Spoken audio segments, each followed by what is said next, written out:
There are truths that the world has preferred to bury under centuries of silence.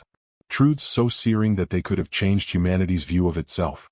In the words of J. Benítez, what we call history is often merely a veil cast over the memory of the gods.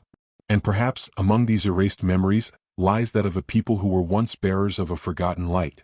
A black people, silent witnesses of a divine pact hidden between the lines of the Bible. I formed you in the womb, I consecrated you, I appointed you as a prophet to the nations. Jeremiah 1 verse 5. What if these words were not just the call of one man, but that of an entire continent? A whisper addressed to a humanity with ebony skin, guardians of a sacred fire that no exile could extinguish. In ancient texts, before Rome arose and Europe took up the pen of history, the wise men said that Africa was the cradle of the word. There, priests read the stars, temples spoke to the light, and the gods still walked among men. In the books of Enoch, erased from the official canon, it is written, "Some sons of the earth will bear the mark of the sun, and through them God will preserve the memory of heaven." These words, for those who know how to read beyond the letters, seem to indicate a solar people. A people who, despite the shadow imposed by the centuries, continue to radiate an invisible light. But this light is not human glory. It is memory. It is pain. It is mission. For God never entrusts great revelations without first testing those he chooses. The chains of slavery, the ships of no return, the cotton fields, the open wounds of humiliation. All this was perhaps not the end of a people but the forging of its soul. J. Benítez liked to remind people that fallen angels are not the only ones who have fallen. Humans too have forgotten their celestial origins. And he added, those who have suffered the most are often the ones who will remember first. Perhaps this is the mystery of black people, those who have lost everything but their faith. Where kingdoms have crumbled, prayer has remained. Where empires have imposed their laws, music has endured. The songs of the slaves, their cries to heaven, were not merely lamentations. They were calls from the soul, echoes of the divine language. Look at the invisible thread. Moses raised in the crown of Egypt. The Queen of Sheba who came from Ethiopia to test Solomon's wisdom. Simon of Cyrene, the African man who carried Christ's cross. Nothing is chance. Everything is a sign. Every time history reaches a spiritual turning point, a black hand reaches out somewhere, discreet but essential. What if God had entrusted black people with the mission of reminding the world of what reason has erased? The dimension of the heart, the vibration of faith, the invisible presence in every breath. For in a world enslaved by logic, we need a people who can still hear the song of the wind, who can read in tears, who know that truth is not measured but felt. The prophet said that the desert is not a place but a passage. Africa crossed its own. And those who survived the fire of oblivion now carry within them an ancient knowledge, silent but intact. A knowledge that the wise called the memory of the sun. I will put my law within them and I will write it on their hearts. Jeremiah 31 verse 33. This verse then takes on a new meaning. The word is no longer a text but a pulse. And this pulse can be found in the rhythm of the drum, in the psalms whispered in the depths of villages, in the prayers of African mothers who speak to God directly. God has never departed. He has simply changed his language. Where temples have grown cold, the faith of the black heart continues to beat. Where nations have built towers of stone, Africa has kept the heavens open. Therein lies the mystery of its mission, to be the spiritual heart of a world blind to the divine presence. When the West seeks God in books, the black man finds him in breath. When modern man seeks him in the stars, the black man discovers him in the earth. And perhaps that is why God chose him, to remind us that light is not above, but within. For in every African soul there is an ancient resonance, an echo from before time, before kingdoms and exiles. It is the voice of the beginning, the one that said, "Let there be light." And this light, despite centuries of darkness, continues to shine in the eyes of those who have never stopped believing. Ethiopia will stretch out its hands to God. Psalm 68 verse 31. How many times has this verse been read without being seen? The scribes transcribed it, the priests recited it, but few heard its secret heartbeat. In the symbolic language of the Bible, every word is a mirror. Stretching out one's hands is not merely a gesture of supplication, it is an offering. It is the act of the priest before the altar. And when the psalmist speaks of Ethiopia, he is not simply referring to a territory. He is evoking a spiritual matrix, a humanity rooted in the depths of the divine. Africa here becomes a sanctuary. Not a shadow but a gateway. J. Benítez wrote, "What the prophets called symbols, modern man took for poetry." And that is how he lost the code. Because when the Bible speaks of geography, it is actually speaking of consciousness. Each place is a state of the soul. Each people, an aspect of inner humanity. So Ethiopia is not a distant country, but the solar aspect of humanity, the part that preserves the memory of the original connection with God. Extending our hands means rediscovering this connection, offering what we are to the one who formed us from dust and breath. In the Book of Enoch, a text long dismissed by religious authorities because it revealed too much, it is said that when the fallen angels taught men about war, God placed a seal of light upon some of them. The text speaks of the dark sons.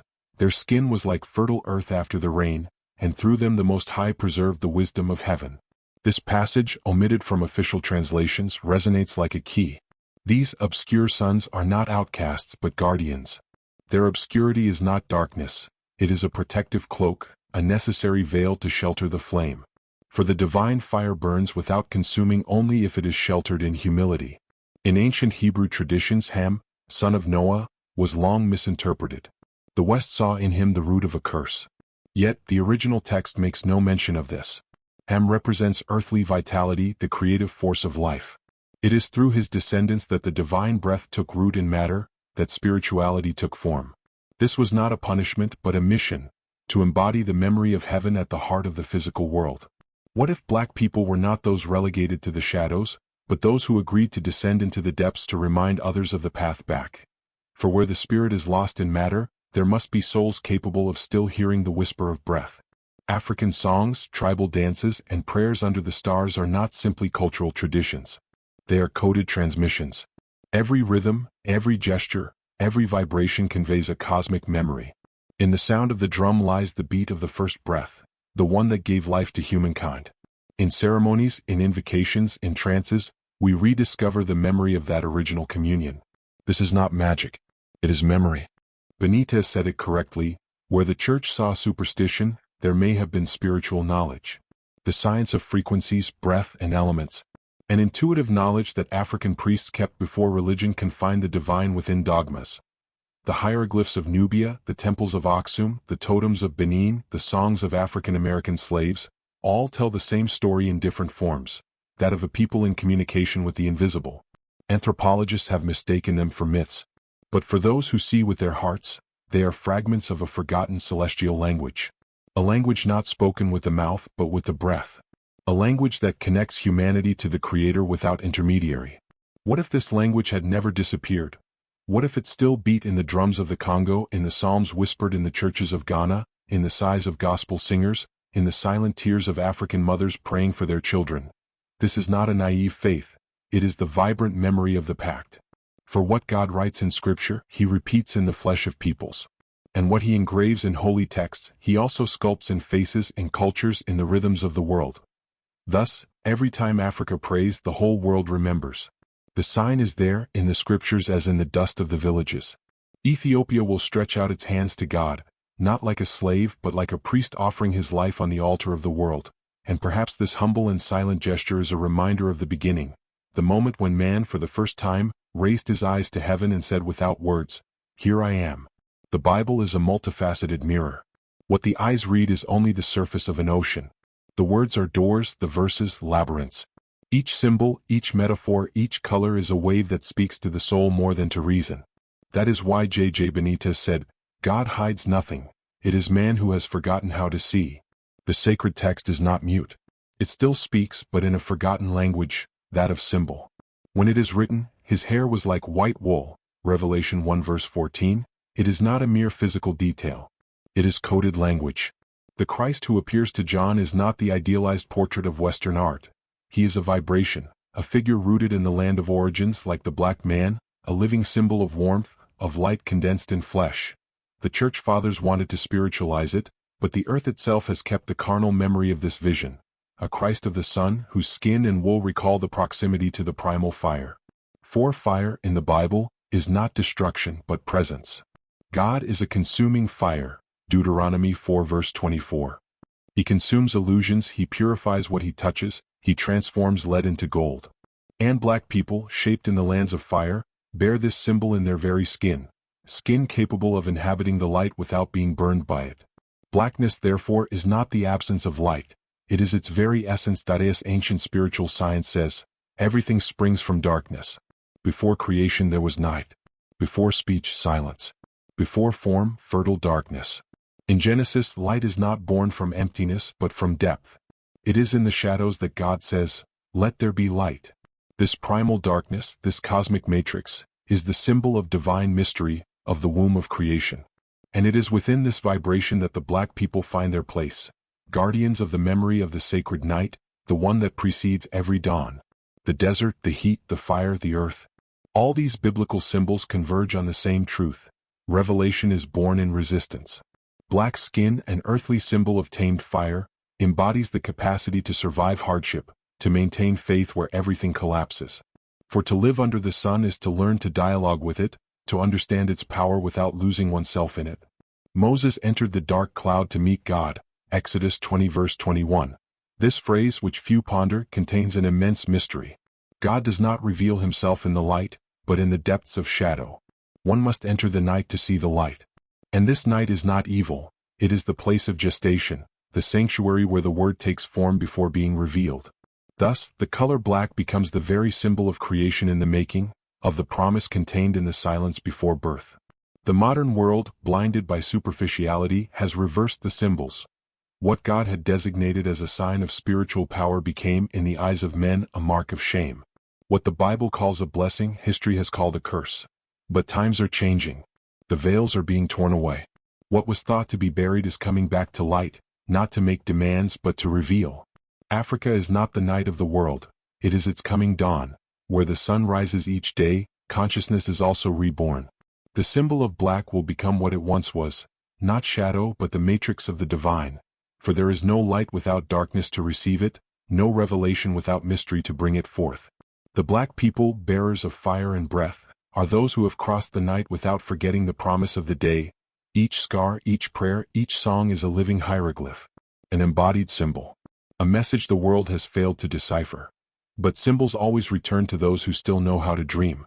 In the silence of the desert, in the voice of the drums, in the breath of those who pray, the hidden language still speaks. And if we listen with our soul, we hear these forgotten words in the vibration of the world. Darkness is not your enemy. It is your origin. And from you will come forth the light. And you, who are listening to these words, have you ever felt, deep inside, that strange vibration when you hear a voice coming from the depths? It is not an emotion, it is a memory. The dark soul remembers its origin. She has never ceased to be connected to God by breath, not by doctrine. Those who walked in darkness will see a great light. Isaiah 9 verse 2. This light is not from the outside but from within. It is the inner fire that awakens when the heart finally understands that the pain was only a disguise for the mission. Black people have been given, in the silence of history, the most difficult task, to remind the world what humanity is. They are the priests of feeling, the guardians of breath. Where technology stifles prayer, where logic kills compassion, it is through them that God still speaks through beauty, music, resistance and faith. J.J. Benítez wrote, "Angels sometimes have the skin of tired men." What if these angels were the ones the world wanted to forget? Look around you. Nations are dividing, religions are clashing, but a new consciousness is rising from the south, from the continent of roots. God has never abandoned his children. He has scattered them so that they may remember among themselves that color is only a garment, and that the mission is universal. But among these children, black children carry a sacred burden, that of awakening the compassion of the world. For perhaps, at the end of the journey when everything has collapsed, it is through their song that the light will return. And on that day the nations will understand that God never chose by the skin, but by the heart capable of containing him.